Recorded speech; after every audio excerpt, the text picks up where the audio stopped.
Hi everybody and welcome to my channel. Today I'm going to be making my own little magical journal. I have my notebook, I have some tissue paper, I have some Mod Podge for glue, and then I have a sponge brush and a container to put the glue in. This notebook or art book, I guess, I got from Michael's, and inside is just all blank pages.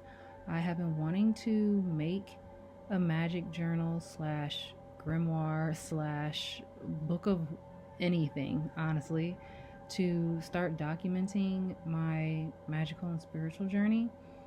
And so I'm finally getting around to doing it. So I'm taking the tissue paper that I have and I'm just going to ball it up, crinkle it up, just to unfold it and then have it get, just to give it some texture. Then you'll see that after I unravel it, I'm just going to be ripping it up into smaller pieces before gluing it down onto the book paper mache style. The tissue paper, you can probably find it at the dollar store. I don't remember where I got this. I think somebody gave it to me and I just ended up saving it. Like, it came with other things a long time ago and I've just been holding on to it ever since.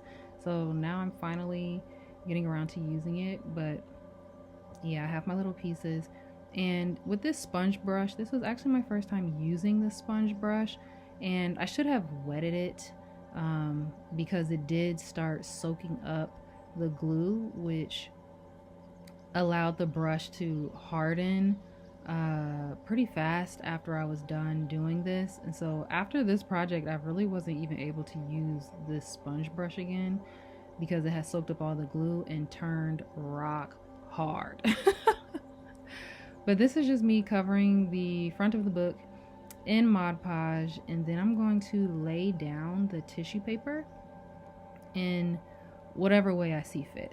There was really no rhyme or reason. I was just laying it down, and the reason I ripped the pages instead of just putting it down in one solid piece is because I wanted the different texture and lines going in different ways. So yeah.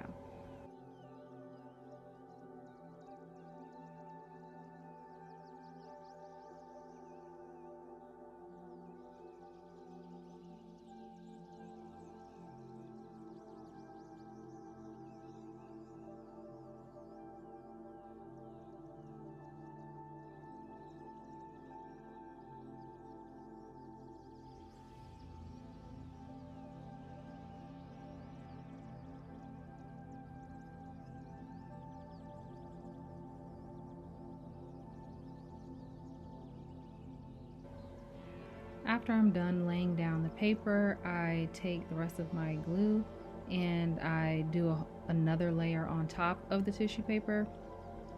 Like I said, kind of paper mache style. It was a little difficult because thin tissue paper kept sticking to the brush instead of the book, especially in the sections where I had the paper layered over each other. So I thought it would be easier to just, kind of pour the glue on top and then spread it that way, and it helped a little bit. I don't really do a whole lot of arts and crafts, so I was just kind of winging it here. I didn't even watch any other video of how other people created their magic books. I just wanted to do something myself, so yeah. And you can do however many layers you want. I wanted to make sure that I had a good thick enough layer so that once it dries, the paper didn't look too uneven.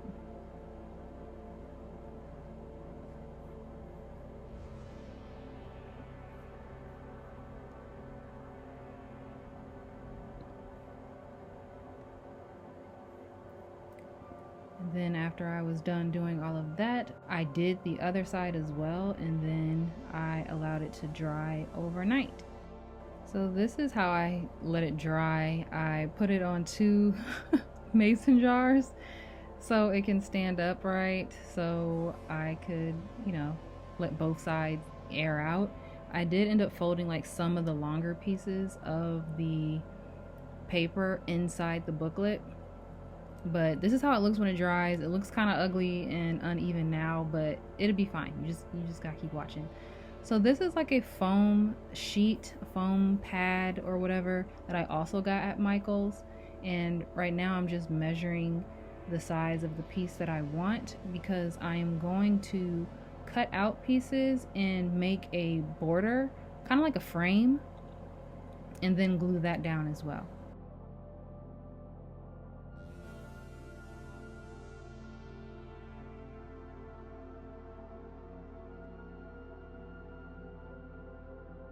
After I have that set up how I like, I am going to go ahead and glue it all down. So I'm going to do another layer of glue over the top of the book and then put the frame pieces back down.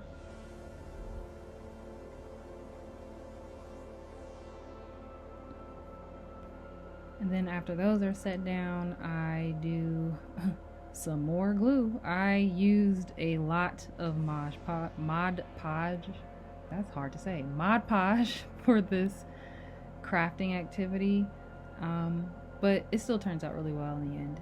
I'm glad I got the size of Mod Podge that I did, because I was originally going to get the small bottle. I'm very glad I did not do that. Once I have the glue over that, I did another layer of tissue just to seal it all in and to make sure that my little borders there won't move. And this time I did larger pieces of paper, but still crumpled and ripped, you know.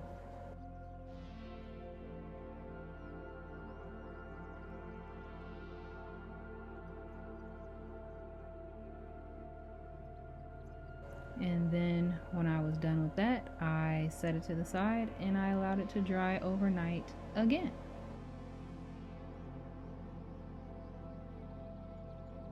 So I forgot to film doing the spine. I did cut out more pieces, really tiny ones, so I could add some, I don't even know what you call these, some stripes, I guess, to the spine at the top and bottom.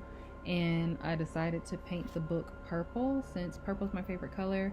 And here in this shot, it is lighter than I wanted it to be, even though it looks darker in the little pan that I have there. So I did end up putting a little bit more darker purple after I did this first layer. And then you'll see in the next clip, once it's dry, the actual shade of purple that it dries to be.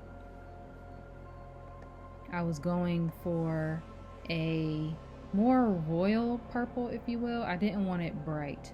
So this is me painting the book, painting over the paper mache, and you'll see in the next clip what it looks like. So this is what it looks like when it's mostly dry.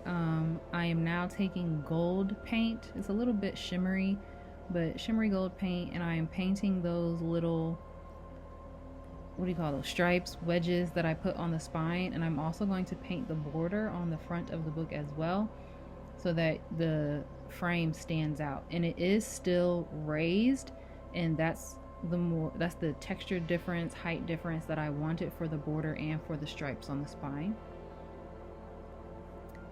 And I was originally a little unsure because my cutting job was real choppy for the bits on the spine, but it ended up turning out pretty cute. You'll see at the end.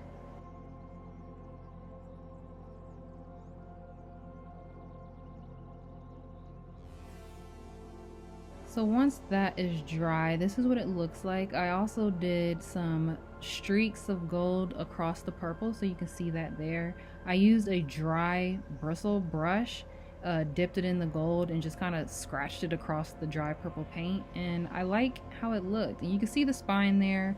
My little pieces are kind of uneven, but anyway, here's my butterflies that I got from Michael's. I was about to say Marshall's. Michael's. They were originally blue. I repainted them. I also got some little fake stones, and some moss, some fake moss, because I really wanted to decorate this. But then once I got going, I was like, you know what? I don't want to do this. These right here are my end papers. I actually made them myself, in Canva and printed them on 11 by 17 paper. And those are probably my favorite collages that I've ever done. But yeah, so on the inside you could see the paint I got on the inside, but that's okay because that's going to be covered by the end papers that I am going to glue down. And 11 by 17 was the perfect size, so I'm just going to go ahead and fold the paper down the center and then align it the way that I want to, and then I'm going to glue it down. Later in the video you'll see that I ended up using a bit too much water mixed with the glue because once it started drying there were certain pieces that didn't stick anymore, so I did wind up with a lot of bubbles on one side of the end paper, which really sucked, but there's nothing I can do about it now.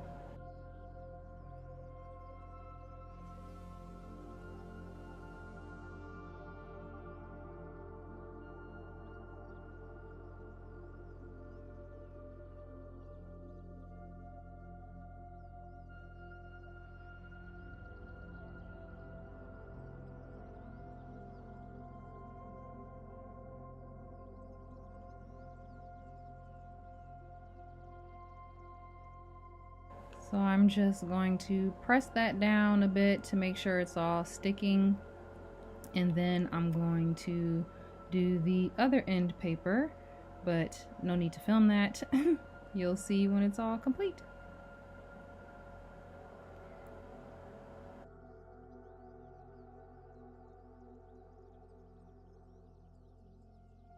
So on the front of the book inside the frame, this is another collage that I made in Canva, and I'm just going to stick it right there in the center. Originally I wanted it to be like a window, but I didn't like how it looked when I was actually trying to craft the window, so I'm just going to keep it plain like this. And my butterflies, did I say that they were originally blue? They were originally blue, and when I do a close-up you'll see the blue stones on the butterflies, but I really wanted them to be purple since my book itself is purple, and then the collage on the front has more purple than it has blue. So I painted those, and this is what they look like. And then you'll see me fiddling around with the moss, and like I said, I started questioning how I was going to store this book, because this is not, you know, a table book. This is not for anyone to pick up and start looking through. This is my personal book, and with the moss on it, it was going to make it a bit too bulky, and I didn't feel like I had a proper way of storing it with the moss and the butterflies and the stones that I had. Maybe at a later time I'll add those, but I ended up only keeping the butterflies on the book. So this is me about to apply the butterflies, and I'm using more Mod Podge. The Mod Podge is not for the butterflies, it's actually for the paper that I'm going to use as the centerpiece, but I'm just going to carefully apply that in the center and then press it down. And then I'm going to use a bit more glue to run it across the edges there, just to make sure that it sticks properly, because when you turn the paper over and apply glue, it's always hard, in my opinion, to get to the very edges so that they don't lift and start peeling up. So I did use my brush to get down in there into the creases of the frame. And then I was just like, why not just coat the entire picture so that it won't move or, you know, smudge. And even now when I run my hands over it, it's hard like the rest of the book. So using Mod Podge kind of protects the picture. I used E6000 glue to glue down my butterflies, just because when that stuff dries, y'all, it is like cement. And I learned that the hard way. So I used a little dot of it on the back of the butterflies and then stuck them down. I was careful to have them in the exact spot that I wanted them, and they've been stuck ever since. It's been a while since I filmed this video, because I wasn't going to post it originally. I don't know, whenever I start crafting or doing anything really creative, I get in my head about whether or not I should even share it, because I'm like, what if people think it's ugly? What if people aren't even going to care? Because I don't know. That's just how I get in my head. I start doubting my own creativity when really this creativity is for me, you know? It's okay to share, even if it's for you. Other people don't have to like it. I'm not convincing anyone to do it too. I'm not convincing anyone to like it. This is just something that I did. I like it and I wanted to share it. And this is the finished product. This is my book. I titled it The Dreamscape. On the side there, what I'm pointing at, the crease of the book, when you open it, because I had the glue so thick in the crease, it did crack. And on the inside there, you can see all the air bubbles as well. So those are just some of the imperfections, but it's okay. Like I said, my book is for me. I'm not selling it, but I love the gold streaks across the purple. The back of the book, the end paper had less air bubbles, but still air bubbles. But yeah, I even tried to paint the edges of the papers a very pale purple. That was a mistake. As you can see, there's some rips there on the pages simply because they ended up sticking together like glue. And I used a brand new brush. Like, I didn't use the one that I was using Mod Podge, but the paint stuck together like glue and it ripped my pages. So they're not as pretty, but here's a close-up of my book. And like I said, I created that collage there in Canva with individual pieces or pictures. And yeah, I really like it. I really love it. I wanted to incorporate all the different elements of things that I liked. I'm really hating these air bubbles. Looking at this close-up, I'm really hating these air bubbles, but what can you do? This is my first magic book, and at the end of the day, I like it. Thank you all for watching, and I will see you again soon. Bye!